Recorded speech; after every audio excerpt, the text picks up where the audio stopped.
प्यारे साथियों, अस्सलाम वालेकुम। झारखंड सीजीएल उर्दू में पेपर 2 के लिए उर्दू में अब नया सिलेबस 2023 में नया सिलेबस दिया गया है। नया निसाब के मुताबिक अब हम लोग पढ़ाई करेंगे, शुरू करेंगे।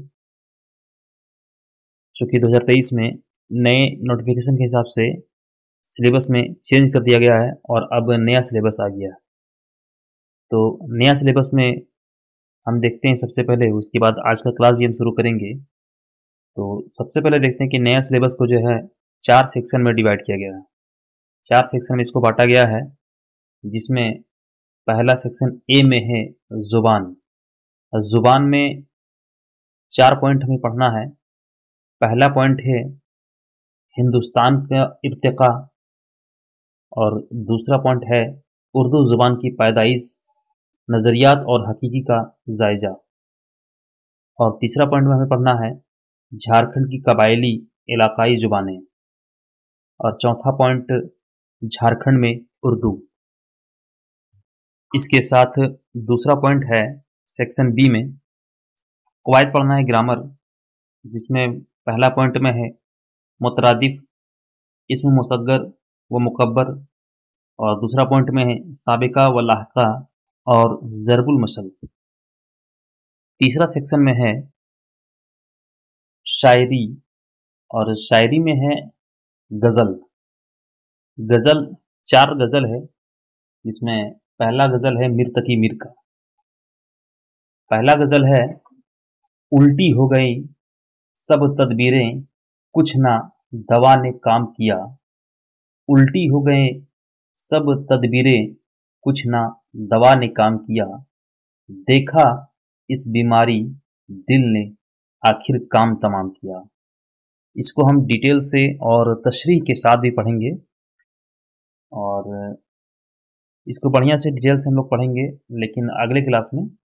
अभी हम लोग जो पढ़ेंगे वो आपको हम बताएंगे, साथ ही साथ आपको हम जो पढ़ाएंगे उसका पीडीएफ भी प्रोवाइड कराएंगे। आप पीडीएफ भी ले सकते हैं, कैसे लीजिएगा वो अभी आपको हम बताएंगे। और पहला जो गज़ल है, उल्टी हो गई सब तदबीरें, कुछ ना दवा ने काम किया। देखा इस बीमारी दिल ने आखिर काम तमाम किया। इसके साथ अगला मिसरा है कि अहद जवानी रो रो काटा, पैरी में ले आंखें मूंद। अहद जवानी रो रो काटा, पैरी में ले आंखें मूंद। यानी रात बहुत थे जागे सुबह हुई आराम किया। ये मीर तकी मीर का गज़ल है। और दूसरा भी गज़ल है मीर तकी मीर का। दूसरा गज़ल ये है, फ़कीराना आए सदा कर चले। फ़कीराना आए सदा कर चले, कि मियाँ खुश रहो दुआ कर चले। जो तुझबिन न जीने को कहते थे हम, जो तुझबिन न जीने को कहते थे हम, सो इस अहद को अब वफ़ा कर चले। ये भी मीर तकी मीर का गज़ल है। इसको भी हम लोग तशरीह के साथ बढ़िया से पढ़ेंगे, और साथ ही साथ मीर तकी मीर के बारे में भी पढ़ेंगे। और अगला गज़ल है, दिले नादा तुझे हुआ क्या है। दिले नादा तुझे हुआ क्या है, आखिर इस दर्द की दवा क्या है।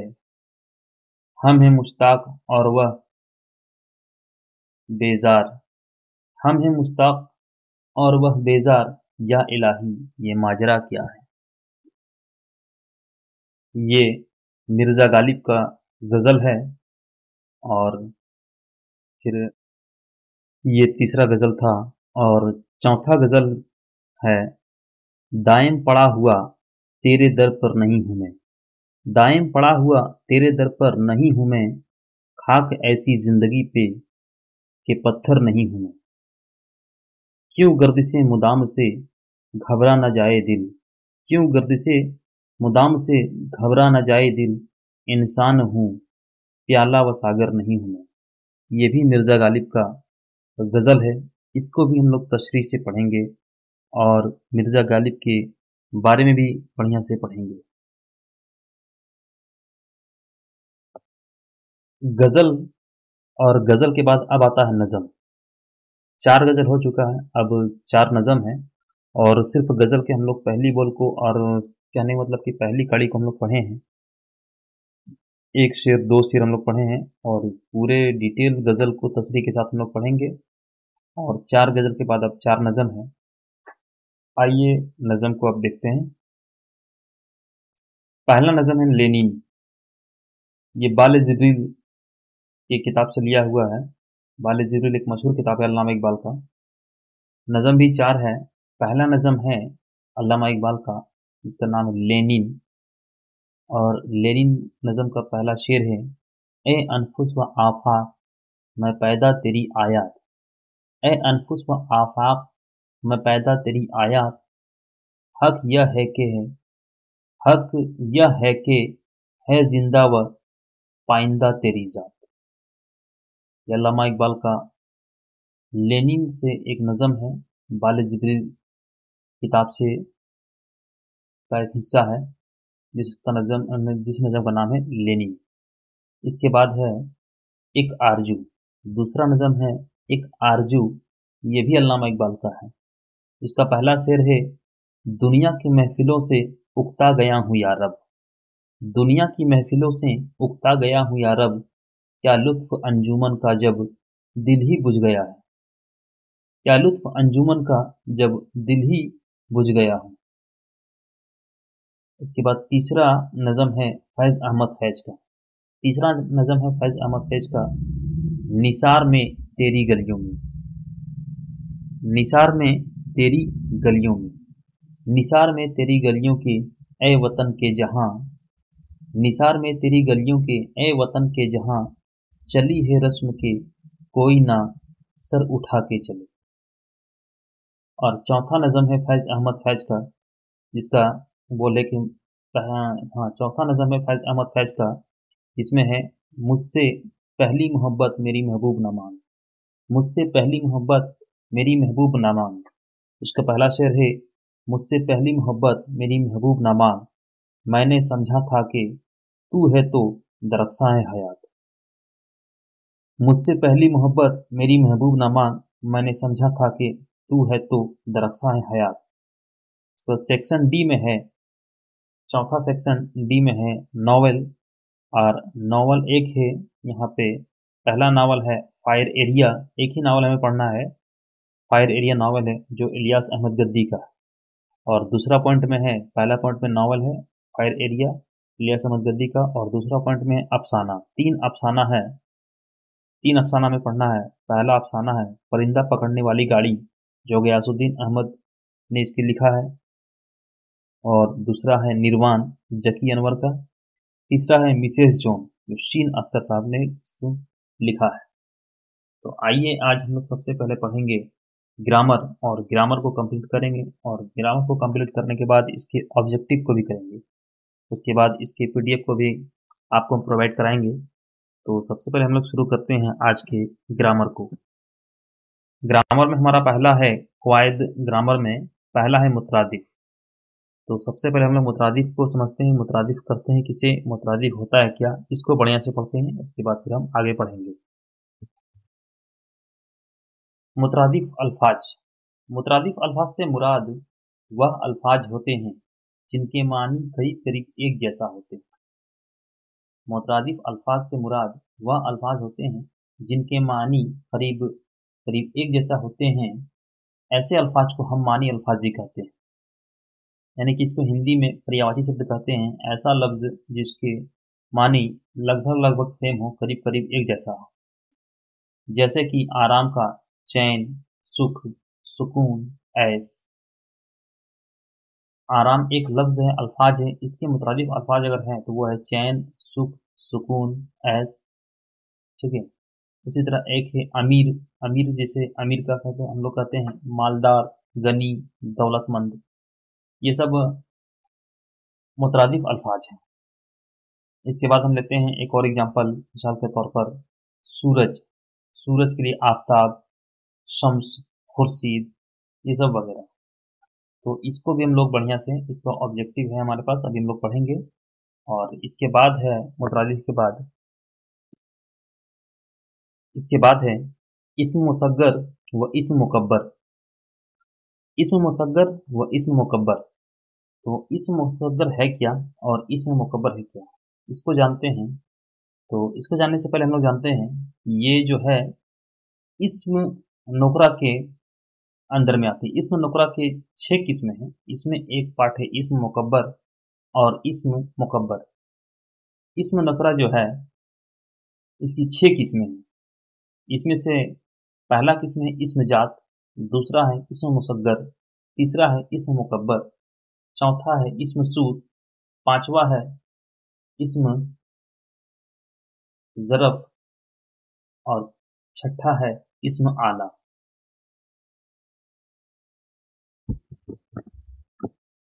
पांचवा इस्म ज़रफ़ और छठा है इस्म आला। तो इस्म नुकरा के 6 किस्में हैं। इसमें इस्म मुसग्गर और इस्म मुकब्बर दोनों इसका एक पार्ट है। इस्म मुसग्गर, इस्म मुसग्गर मुसग्गर लफ्ज़ सगीर से बना है जिसका माने होता है छोटाई। मुसग्गर लफ्ज़ जो है सगीर से बना है जिसका माने होता है छोटाई, यानी कि वह लफ्ज़ जो किसी बड़ी चीज को छोटा करके दिखाई दे या छोटा करके जाहिर करे उसे इस्म मुसग्गर कहते हैं। जैसे टोकरा से टोकरी, टोकरा बड़ा है टोकरी छोटा है, तो टोकरी जो है वो इस्म मुसग्गर है। खाट से खटोला, खाट बड़ा है खटोला छोटा है, तो खटोला जो है वो इस्म मुसग्गर है। देग से देगची, देगची छोटा है और देग बड़ा है, तो जो छोटा है देगची वो इस्म मुसग्गर है। इसी तरह इस्म मुकब्बर जो है वो मुकब्बर जो है कबीर लफ्ज से बना है और कबीर का माने होता है बड़ा। तो वह लफ्ज जो किसी चीज को बड़ा करके जाहिर करे उसे इस्म मुकब्बर कहते हैं। जैसे कि लुटिया से लोटा, लुटिया छोटा है और लोटा बड़ा है, तो लोटा इस्म मुसग्गर हो गया। उसके बाद बाली से बाला, बाली इस्म मुसग्गर, बाला इस्म मुकब्बर। पहाड़ी और पहाड़, पहाड़ी छोटा है यानी कि इस्म मुसग्गर और पहाड़ बड़ा इस्म मुकब्बर। पहाड़ी छोटा है इस्म मुसग्गर और पहाड़ बड़ा है, तो ये हो गया इस्म मुकब्बर। इसके बाद थैली और थैला, तो थैला बड़ा है तो ये हो गया इस्म मुकब्बर। तो जहां तक हमें उम्मीद है कि आपको इस्म मुसग्गर और इस्म मुकब्बर दोनों समझ में आ गया होगा। ठीक है, इसके एग्जाम्पल और इसके ऑब्जेक्टिव भी हम लोग आगे पढ़ेंगे। और इसके बाद अगला पॉइंट है इसमें ग्रामर में, दूसरा पॉइंट में है साबिका व लाहिका। तो साबिका किसे कहते हैं और लाहिका किसे कहते हैं, और साबिका है क्या लाहिका है क्या, इसको हम लोग समझते हैं। साबिकी यानी कि सफिक्स, कवायद की इस्तिलाह में वह अल्फाज या हुरूफ जो किसी मुस्तकिल लफ्ज के शुरू में आकर नए अल्फाज की तश्कील में मदद करे, इन्हें साबिका कहते हैं। बहुत से ऐसे अल्फाज हैं जिनके पहले साबिके लगाकर इन्हें इस्म सिफत बना लिया गया है। जैसे ये देखिए, पहला जो लफ्ज दिया है अलिफ ज़बर आ, आ का मतलब होता है नहीं। जैसे कि अटल, अटल, अमर, अथाह, अछूत। ठीक है, इसकी मिसाल है अटल। तो अटल जो हो गया ये पहले लगा हुआ आ, यानी कि आ यानी कि पहले जो लफ्ज लगता है वो हो गया आपका साबिका। अमर में देखिए पहले लगा हुआ आ, अथाव में देखिए पहले लगा आ, अछूत में पहले लगा है आ। तो ये सब जो पहला ऐसा लफ्ज जो पहले लगता है उसे कहते हैं साबिका। दूसरा लफ्ज लेते हैं अन, अन का मतलब ये होता है नहीं। जैसे होता है अन पढ़, पढ़ में पढ़ से पहले लगा हुआ अन, देखिए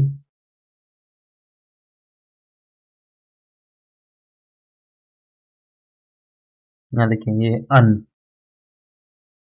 क्या हो गया, ये हो गया अन। अन मतलब होता है नहीं, अन मतलब नहीं। ठीक है, अन मतलब होता है नहीं। जैसे कि अनपढ़, तो पढ़ से पहले लगा हुआ अन। अनमोल, अनमोल में देखिए पहले लगा हुआ अन। अनजान, अनजान में पहले लगा हुआ अन। अनबन, तो ऐसा लफ्ज जो पहले लगता है उसे कहते हैं साबिका। तो अन से हो गया अनपढ़, अनमोल, अनजान, अनबन। उसके बाद होता है नुई जर्नी, नून येजर नीन। नीन का मतलब होता है नहीं, ठीक है। जैसे कि निडर, निकम्मा, निहत्था, इसकी मिसाल देखिए। फिर आता है बे। बे से मुराद है नहीं। इसकी मिसाल है बेवकूफ। वकूफ से पहले बे लगा हुआ है, इसका मतलब है ये साबिका है। बेशक, ठीक है। बेकार, बेईमान, ईमान से पहले लगा हुआ है बे, तो ये आपका हो गया साबिका। बेसलीका, बेसब्री, बेगर्ज, बेगुनाह, ठीक है। इस तरह से इसके ये एग्जाम्पल है। आइए और आगे देखते हैं, जैसे कि ये सब देखिए, ये सब जितने भी एग्जाम्पल है ये सब आपका है साबिका का। इसको अंग्रेजी में सफिक्स कहते हैं। उसके बाद आता है लाहिका। लाहिका किसे कहते हैं इसको हम लोग समझते हैं। लाहिका अरबी जुबान का लफ्ज है। लाहिका जो है वो अरबी जुबान का लफ्ज है। लाहिका अरबी जुबान का लफ्ज है।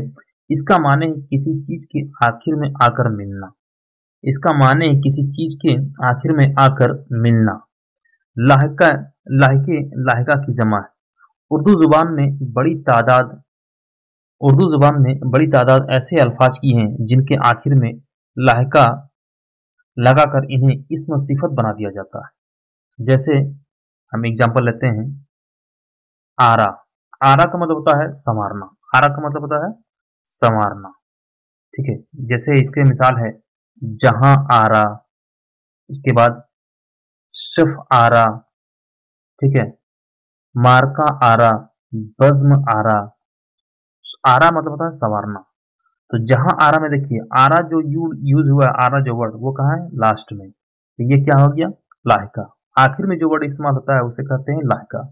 सफ आरा में देखिए, आरा में जो हुआ है, सफ में देखिए आरा जो लफ्ज इस्तेमाल हुआ है वो कहाँ हुआ, लास्ट में, आखिर में हुआ, तो ये होगा आपका हो गया लाहिका।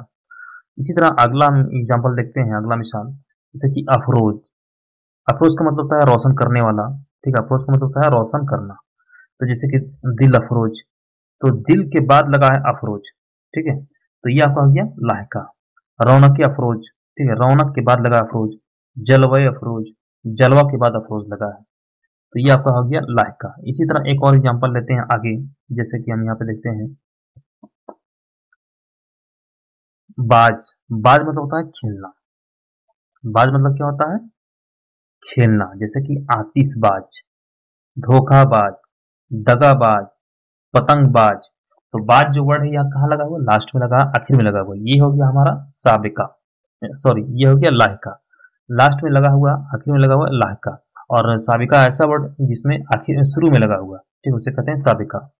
जैसे कि अनपढ़, और ये हो गया आतिशबाज। तो अनपढ़ में अन पहले लगा हुआ तो ये साबिका, और आतिशबाज में बाज आखिर में लगा हुआ तो ये हो गया आपका लाहिका। इसके बाद है इसके बाद है जरबुल मसल। जरबुल मसल और मुहावरे, ठीक है। तो इसको हम लोग समझते हैं। तो सबसे पहले समझते हैं मुहावरे। मुहावरे की तारीफ। मुहावरे की तारीफ क्या है कि इस्तिलाह अहले जुबान की इस्तिलाह में दो या दो से ज्यादा अल्फाज की इस मजमूए को कहते हैं जो किसी मुसदर से मिलकर बना हो और अपने हकीकी माने के बजाय किसी दूसरे मजाजी माने में इस्तेमाल किया गया हो। जैसे कि हाथ पीले करना। पीले करने का मतलब क्या है, कि शादी कर देना, ये मुहावरा है। हवा से बातें करना यानी कि तेज रफ्तार होना। सब्ज बाग दिखाना यानी कि धोखे में रखना। दौड़ धूप करना यानी कि बहुत कोशिश करना, ये सब मुहावरा हो गया। लेकिन हमें पढ़ना है जरबुल मसल। तो जरबुल मसल क्या है इसको हम लोग समझते हैं। जरबुल मसल यानी कि कहावत, ठीक है। तो मुहावरे और कहावत की पहचान कैसे करें, तो इसके पहचान करने के लिए कई सारे ऐसे तरीके हैं, लेकिन एक आसान तरीका है कि मुहावरा जो है जिसके आखिर में ना आता, ठीक है, जिसके आखिर में ना आता है, और कहावत जिसके आखिर में ना नहीं आता है। जैसे कि आपको हम समझाते हैं कि आब आब होना। तो आब आब होना में देखिए यहाँ पे लास्ट में ना है, तो ये आपका हो गया मुहावरा, आब आब होना। लेकिन अगर हम कहते हैं कि नाच ना जाने आंगन टेढ़ा, नाच ना जाने आंगन टेढ़ा। तो यहाँ देखिए लास्ट में टेढ़ा में लास्ट में ना नहीं है, आखिर में ना नहीं है, तो ये आपका हो गया ज़रबुल मसल। ये आपका क्या हो गया? ज़रबुल मसल, यानी कि कहावत। तो एक और एग्जांपल लेते हैं, जैसे कि हम कहते हैं कि आंखें चार होना।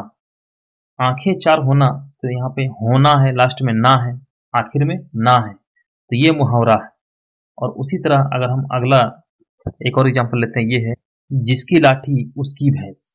जिसकी लाठी उसकी भैंस, तो यहाँ देखिए आखिर में भैंस यानी कि सीन है, तो ये आपका ना नहीं है, तो ये आपका हो गया ज़रबुल मसल। तो ज़रबुल मसल यानी कि ऐसा वर्ड जिसके आखिर में ना नहीं आता, ना ना ये सब नहीं हो, तो वो हो गया ज़रबुल मसल। और अगर किसी ऐसा जुमला या फिर ऐसा मुहावरा जिसके आखिर में ना हो, तो वो आपका हो गया मुहावरा। ठीक है। और कहावत, कहावत हो गया आपका ज़रबुल मसल। तो हम उम्मीद करते हैं कि आपको ये समझ में आ गया होगा, और भी क्लियर आपको हो जाएगा। तो उसके लिए आपको थोड़ा डिस्कस करते हैं हम लोग ऑब्जेक्टिव ऑब्जेक्टिव को लेकर के। ठीक है, मॉडर्जी सवालात को लेकर के करते हैं, तो आपको और क्लियर हो जाएगा। ठीक है, तो चलिए शुरू करते हैं।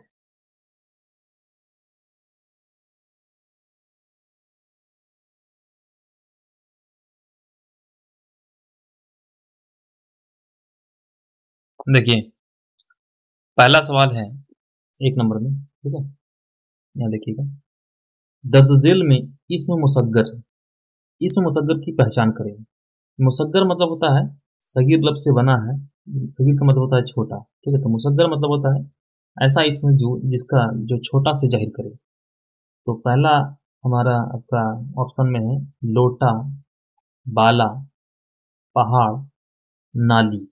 लोटा बड़ा शो कर रहा है, बाला भी बड़ा है, पहाड़ भी बड़ा है, और नाली छोटा है, तो ये आपका हो गया इसम मुसग्गर। नाली से होता है नाला, जो आपका हो गया इसम मुकब्बर। लेकिन यहाँ पे पूछा इसम मुसग्गर किसे कहते हैं या उसकी पहचान करें, तो वो हो गया आपका नाली। ठीक है, अगला है दर्ज झेल में इसम मुकब्बर की पहचान करें। दर्ज झेल में इसम मुकब्बर की पहचान करें। शाह, कटोरी, किताब और बाली। तो शाह जो आपका हो गया शाह। शाह जो है ये इसम मुसग्गर है। ये शाह छोटा है, और शाह का जो बड़ा होता है वो होता है शहनशाह। ठीक है, उसके बाद एग्जांपल है, दूसरा में है बी में, ऑप्शन बी में कटोरी, तीसरा में है किताब, और चौथा में है बाली। तो क्वेश्चन हमारा है इसम मुकब्बर की पहचान करें। मुकब्बर जो कबीर लफ्ज से बना है, जिसका मतलब होता है बड़ा। ठीक है, तो बड़ा किससे पहचान करेंगे? शाह आपका छोटा हो गया, कटोरी छोटा हो गया, बाली भी छोटा हो गया, किताब, किताब हमारा हो गया बड़ा। ठीक है, तो इसका सही आंसर हो जाएगा किताब। आगे है दर्ज झेल में इस्म मुसग्गर की पहचान करें। इस्म मुसग्गर की पहचान करें यानी कि छोटा का। ठीक है, जैसे कि पहला एग्जांपल है किताबचा, दूसरा में सांप, तीसरा में है घड़िया, चौथा में है टोकरा। तो किताबचा जो होता है वो छोटा है, और किताब क्या है? बड़ा है। ठीक है, किताब क्या है? बड़ा है। तो किताबचा हमारा हो गया इस्म मुसग्गर, यानी कि हमारा ए ऑप्शन सही। आगे है 4 नंबर में दर्ज झेल में इस्म मुकब्बर की पहचान करें। दर्ज झेल में इस्म मुकब्बर की पहचान करें, यानी कि बड़ा का पहचान करना है। तो देग, पहला एग्जांपल है देग, दूसरा में डिबिया, तीसरा में है रस्सी, चौथा में है चूहिया। तो देग जो होता है वो बड़ा हो गया, और देग से बना है देगची। तो हमें पूछा इस मुकब्बर यानी कि बड़ा, यानी कि देग। ठीक है, अब आगे है दर्ज झेल में इस मुसग्गर की पहचान करें। इस मुसग्गर जो है सगीर लफ्ज से बना है, इसका मतलब होता है छोटा। पहला एग्जांपल है थाल, पहाड़ी, थैला, चूहा। तो छोटा किससे हमें मालूम हो रहा? पहाड़ी। हमारा आंसर हो जाएगा बी सही।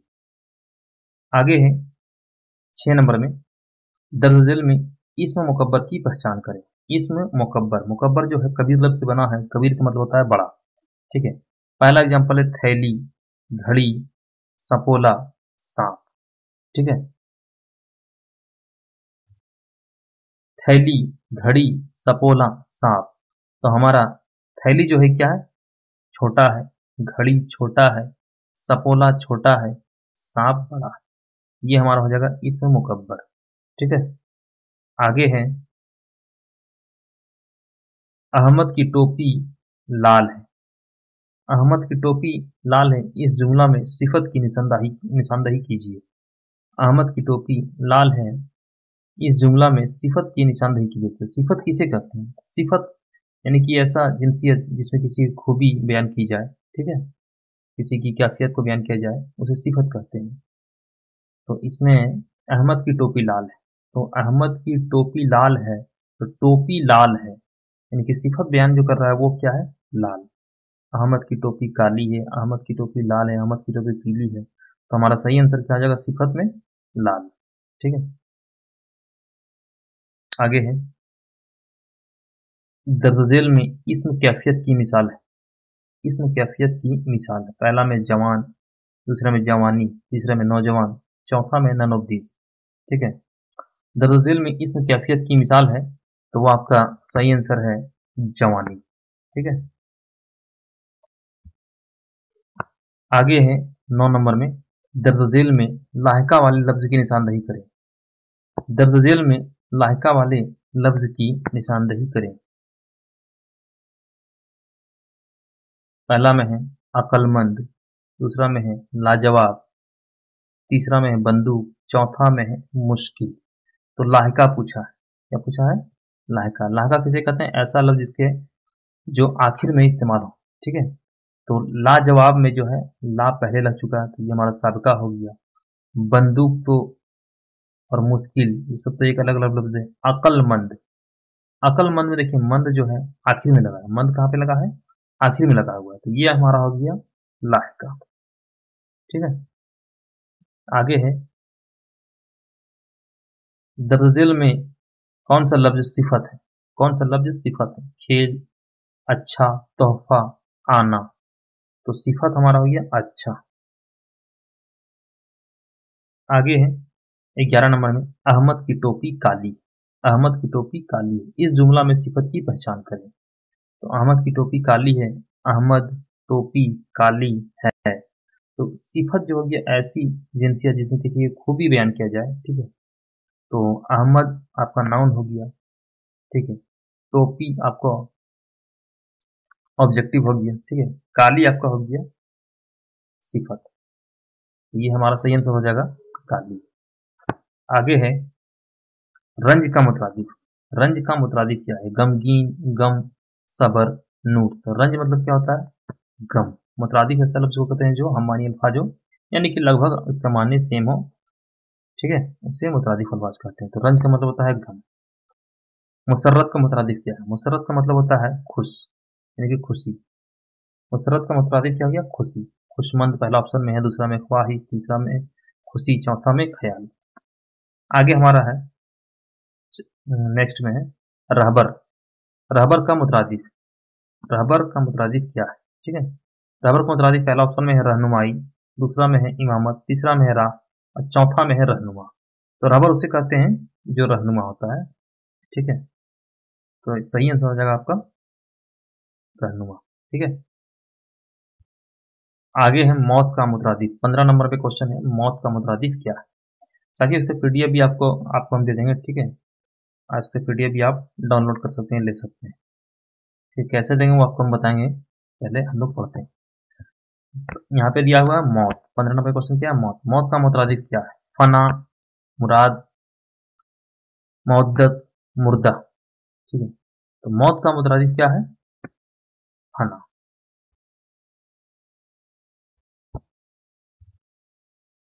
अब अगला सवाल है लिज्जत। लिज्जत, लिज्जत का मुतरादिफ क्या है? लिज्जत का मुतरादिफ पहला ऑप्शन है अच्छा, उसके बाद यहाँ है पहला ऑप्शन में है अच्छा, दूसरा में मजा, तीसरा में सूरत, चौथा में खुशी। तो लिज्जत का मुतरादिफ जो हो गया है मजा। आगे क्वेश्चन है 17 नंबर में सबर। सबर का मुतरादिफ क्या है? जब्त, बर्दाश्त, अफसोस या इनमें से कोई नहीं। तो सब्र का जो मुतरादिफ है वो है क्या है? बर्दाश्त। फिर आगे है हया। हया के मुतरादिफ क्या है? हया का मुतरादिफ क्या है? पहला ऑप्शन है जिल्लत, दूसरा में है शर्म, तीसरा में बेशरम, चौथा में है इज्जत। इसका सही आंसर हो जाएगा हया का मुतरादिफ क्या है? शर्म। ठीक है, आगे है इज्जत का मुतरादिफ क्या है? इज्जत का मुतरादिफ क्या है? पहला ऑप्शन में अजमत, दूसरा में बुजुर्गी, तीसरा में हराम, चौथा है में हुर्मत। तो इज्जत का मुतरादिफ क्या है? हुर्मत। ठीक है, आगे है यहाँ पे जमाल का मुतरादिफ क्या है? जमाल का मुतरादिफ क्या है? पहला ऑप्शन में जश्न, दूसरा में हसीन, तीसरा में है इज्जत, चौथा में है हिकमत। तो जमाल का जो मुतरादिफ है वो है साथियों, वो होगा हुस्न होगा। क्या होगा? हुस्न। हसीन नहीं होगा, हसीन होता है जमील का होता है। ठीक है, जमाल का जो मुतरादिफ है, जमाल का मुतरादिफ क्या है? हुस्न। हसीन जो होता है ये होता है जमाल का मुतरादिफ, जमील का मुतरादिफ। हसीन हो जाएगा जमील के मुतरादिफ और जमाल का हो जाएगा हुस्न। ठीक है, तो उसके बाद आगे है क्वेश्चन में हमारा किस नंबर में, ताकत का मुतरादिफ। ताकत का मुतरादिफ क्या है? पहला ऑप्शन में है गुस्सा, दूसरा में खफा, तीसरा में कुव्वत, चौथा में तवानाई। ताकत का मुतरादिफ जो है वो है कुव्वत। आगे क्वेश्चन है मोहब्बत का मुतरादिफ क्या है? पहला ऑप्शन में उल्फत, दूसरा में इश्क, तीसरा में आशिक, चौथा में है विशअत। तो मोहब्बत का मुतरादिफ हो जाएगा इश्क। काम का मुतरादिफ क्या है? पहला में है सफल, दूसरा में है काज, तीसरा में है कारआमद, चौथा में है कार। ठीक है, तो काम का मुतरादिफ हो जाएगा काज, काम काज। हसरत, हसरत का मुतरादिफ क्या है? अफसोस, नाउम्मीद, नामुरादी या इनमें से कोई नहीं। हसरत का मुतरादिफ हुआ है अफसोस। ठीक है, आगे है अमानत। अमानत का मुतरादिफ, अमानत का मुतरादिफ पहला ऑप्शन में है खयानात, खयाली, दुनियात या दयानत। अमानत, अमानत का मुतरादिफ वो क्या है? दयानत। आगे है पीर का मुतरादिफ क्या है? पीर का मुतरादिफ मुर्शिद, मुरीद, अजमत या बड़ा। पीर का मुतरादिफ क्या है? मुर्शिद। 27 नंबर में क्वेश्चन में है इल्म का मुतरादिफ क्या है? इल्म का मुतरादिफ क्या है? पहला ऑप्शन में है मुहज्जिब, दानिश, तालीम याफ्ता, तालीमगा। इल्म का मुतरादिफ क्या हो जाएगा? इल्म का मुतरादिफ दानिश। 28 नंबर क्वेश्चन में है ताजिर का मुतरादिफ क्या है? ताजिर का मुतरादिफ पहला ऑप्शन में कारोबारी, दूसरा में सौदा, तीसरा में सौदागर, चौथा में इनमें से कोई नहीं। तो ताजिर का जो मुतरादिफ है वो क्या है? सौदागर।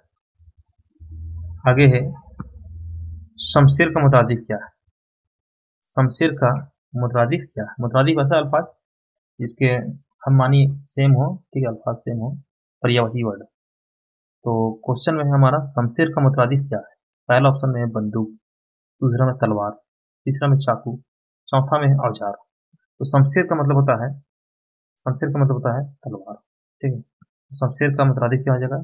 तलवार। आगे है करम। करम का मुतरादिफ क्या है? करम का मुतरादिफ क्या है? पहला में एहसान, दूसरा में है भरोसा, तीसरा में है नवाजिश या चौथा में है मेहरबानी। तो करम का मुतरादिफ क्या हो जाएगा? मेहरबानी। क्या हो जाएगा? मेहरबानी। आगे 31 नंबर क्वेश्चन में गौर। गौर का मुतरादिफ क्या है? ठीक है, गौर का जो मुतरादिफ है वो है पहला ऑप्शन में ख्याल, दूसरा में है सोच, तीसरा में फिक्र, चौथा में है समझ। तो गौर का मुतरादिफ क्या हो जाएगा? फिक्र। ठीक है, गौर करना यानी कि फिक्र करना।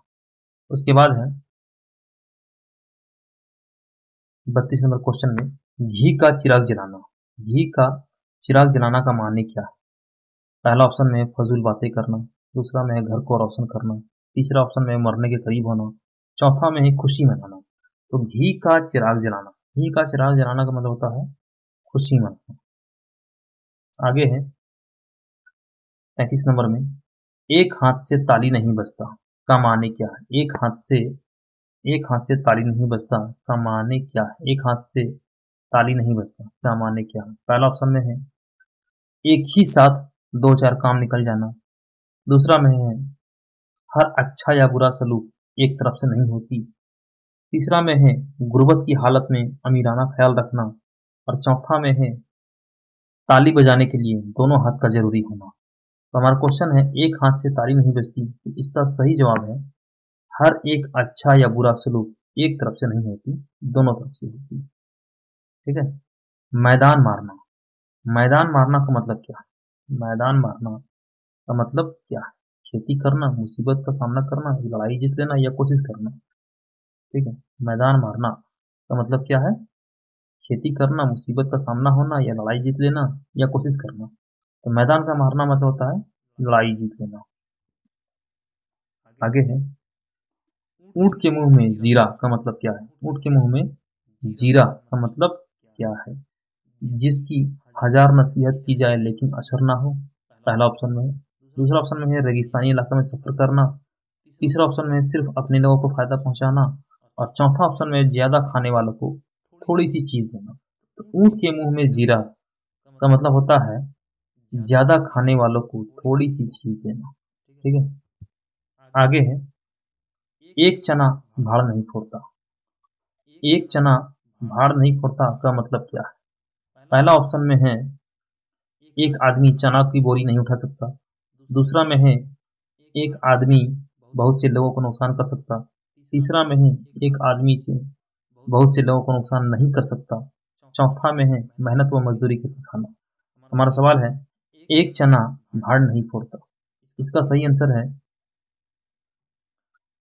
एक आदमी बहुत से लोगों को नुकसान नहीं कर सकता। एक आदमी बहुत से लोगों का नुकसान नहीं कर सकता।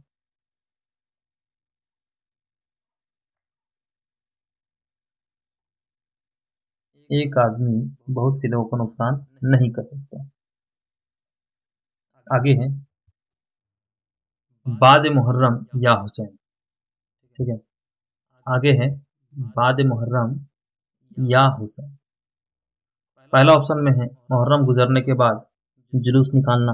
दूसरा ऑप्शन में है मौका गुजरने के बाद उसका जिक्र करना। तीसरा में है मुहर्रम में या हुसैन का नारा लगाना। चौथा ऑप्शन में है जरूरतमंद को मदद करना। तो सवाल हमारा ये है कि बाद मुहर्रम या हुसैन का मतलब क्या है? यानी कि मौका गुजरने के बाद इसका जिक्र करना। Option B. आगे है आम के आम गुठलियों के दाम। आम के आम गुठलियों के दाम। पहला ऑप्शन में है आम को ज्यादा कीमत पर बेचना, बहुत ज्यादा इज्जत करना, किसी का हक मारना, किसी काम में दोहरा फायदा होना। सवाल है आम के आम गुठलियों के दाम, यानी कि किसी काम में दोहरा फायदा होना। ऑप्शन डी हमारा बिल्कुल सही आंसर है। आगे है नाच न जाने आंगन टेढ़ा।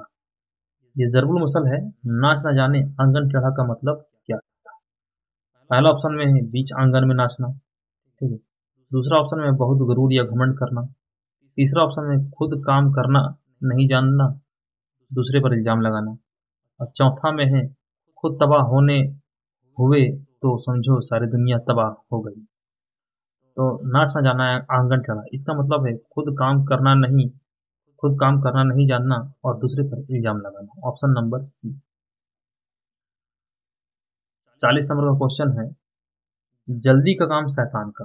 ये जरूर मसल है। इसका मतलब क्या है ये बताना। जल्दी का काम शैतान का। पहला ऑप्शन है जल्दी काम शैतान करता है। दूसरा ऑप्शन में है मुजरिम जल्दी ही घबरा जाता है। तीसरा ऑप्शन है रोजाना इबादत नहीं करना। चौथा ऑप्शन है ज्यादा जल्दी करने से काम खराब होता है।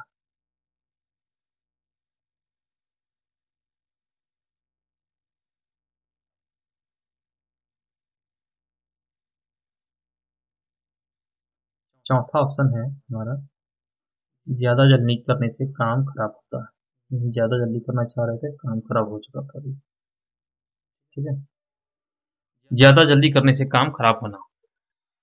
तो हमारा सवाल है कि जल्दी का काम शैतान का मतलब क्या है? तो इसका सही आंसर है ज्यादा जल्दी करने से काम खराब हो जाता है। जल्दी का काम है काम का। अगला सवाल है हमारा 41 नंबर में, अंधों में काना राजा। अंधों में काना राजा का मतलब क्या है? पहला ऑप्शन में है राजा को एक आंख से दिखाई ना देना। दूसरा ऑप्शन है जाहिलों में कम पढ़ा लिखा आदमी भी बहुत काबिल समझा जाता है। जाहिलों में बहुत कम पढ़ा लिखा आदमी भी बहुत काबिल समझा जाता है। तीसरा ऑप्शन में जिसका कोई अपना पराया ना हो। इनमें से कोई नहीं चौथा ऑप्शन में। तो अंधों में काना राजा का मतलब होता है जाहिलों में कम पढ़ा लिखा आदमी भी बहुत काबिल समझा जाता है। इसका मतलब होता है अंधों में काना राजा। ये एक जरूर मसल है। आगे है 42 नंबर क्वेश्चन में हमारा, वली के घर शैतान। क्या है? वली के घर शैतान का मतलब क्या है? पहला ऑप्शन में है वली के घर शैतान कैद करना। दूसरा में है नेक बाप का बद लड़का। तीसरा में मुसीबत में और मुसीबत आ पड़ना। चौथा में है सब तरफ से फायदा होना। तो वली के घर शैतान का मतलब होता है नेक बाप का बद लड़का। नेक बाप का बद लड़का। क्वेश्चन नंबर 43 में है, 70 चूहे खा के बिल्ली चली हज को का मतलब क्या? 70 चूहे खाकर बिल्ली चली हज को का मतलब क्या है? ये एक जरूर मसल है। इसका पहला एग्जाम्पल में है, पहला ऑप्शन में है खुद काम नहीं करना, दूसरे को भी काम न करने देना। दूसरा ऑप्शन में है बड़े बड़े गुनाह करने के बाद देनदार बनना। तीसरा ऑप्शन में है हर काम नरमी से करना। चौथा ऑप्शन में दुनिया की सारी दौलतें का मिलना। तो 70 चूहे खा के बिल्ली चली हंस को, इसका मतलब होता है बड़े बड़े गुनाह करने के बाद देनदार होना। आगे है 44 नंबर में है, उल्लू का दुम फाख्ता। उल्लू का दुम फाख्ता का मतलब क्या है? उल्लू का दुम फाख्ता का मतलब क्या है? पहला ऑप्शन में सिर्फ अपने काम से मतलब रखना। दूसरा में है जिसकी जिंदगी में आराम हो। तीसरा में है बेवकूफ और अहमक आदमी। और चौथा में है इनमें से कोई नहीं। तो उल्लू का दम फाख्ता का मतलब होता है बेवकूफ और अहमक आदमी। ठीक है। आगे है 45 नंबर क्वेश्चन में, लोहे का चना चबाना। लोहे का चना चबाना का मतलब क्या है? पहला ऑप्शन में मरने के करीब होना। दूसरा में गुस्सा बर्दाश्त करना। तीसरा में जान का खतरा होना। और चौथा में सख्त मेहनत करना। तो लोहे का चना चबाना का मतलब होता है सख्त मेहनत करना। Option D. आगे है खून का घोट पी जाना। खून का घोट पी जाने का मतलब क्या है?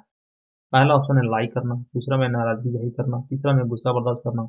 और चौथा में निहायत ही शर्मिंदा होना। तो खून का घोट पी जाने का मतलब होता है गुस्सा बर्दाश्त करना। Option C. 47 नंबर क्वेश्चन है, मुट्ठी गर्म करना। मुट्ठी गर्म करना का मतलब क्या होता है? पहला ऑप्शन में रिश्वत देना। दूसरा में बेइज्जत होना। तीसरा में आसान काम होना। चौथा में है मगरूर होना। तो मुट्ठी गर्म करना का मतलब होता है रिश्वत देना। आगे 48 में, अहमद की पगड़ी महमूद के सर का मतलब। अहमद की पगड़ी महमूद के सर का मतलब क्या है? पहला ऑप्शन में है अपनी गलती को छुपाना। दूसरा है अपनी गलती दूसरे के सर पर थोपना। तीसरा में खुद अपनी तारीफ करना।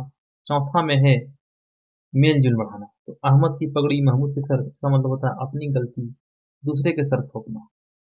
आगे है 49 नंबर में, वह लफ्ज जो किसी चीज को बड़ा करके जाहिर करे उसे क्या कहते हैं? इसम मुकब्बर। ठीक है। वह लफ्ज जो किसी चीज को बड़ा करके जाहिर करे उसे कहते हैं इसम मुकब्बर। ठीक है। पहला ऑप्शन में है इसम आला। दूसरा में इसम मुकब्बर। तीसरा में इसम मुसग्गर। चौथा में जमीर। आखिरी क्वेश्चन है 50 नंबर में, कलमा की कितनी किस्में? कलमा की कितनी किस्में? 1, 6। ऑप्शन में पहला है 1, 6, 3, 2। सही जवाब है कलमा की 3 किस्में हैं। ठीक है। कौन कौन, इसको हम लोग देखते हैं। पहला इसम, दूसरा है फेल, तीसरा है हर्फ। ठीक है।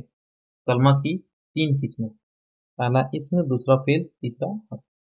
तो ये 50 क्वेश्चन हम लोग आज किए हैं और ग्रामर हम लोग को लगता है जहाँ तक कि पूरा लगभग कंप्लीट हो चुका है। तो उम्मीद है कि आप लोग को ये वीडियो पसंद आया होगा। और ये पीडीएफ अभी आप लोग को हम प्रोवाइड ले सकते हैं। ये पीडीएफ भी आपको हम प्रोवाइड कर देते हैं। ये आपको हम थोड़ी देर में डिस्क्रिप्शन में लिंक दे देंगे। ठीक है। उस लिंक से आप लोग पीडीएफ को डाउनलोड कर सकते हैं। ठीक है। तो आप लोग ज़रूर बताएं कि आप लोग को ये वीडियो कैसा लगा और आगे का भी वीडियो जल्द ही अपलोड करेंगे।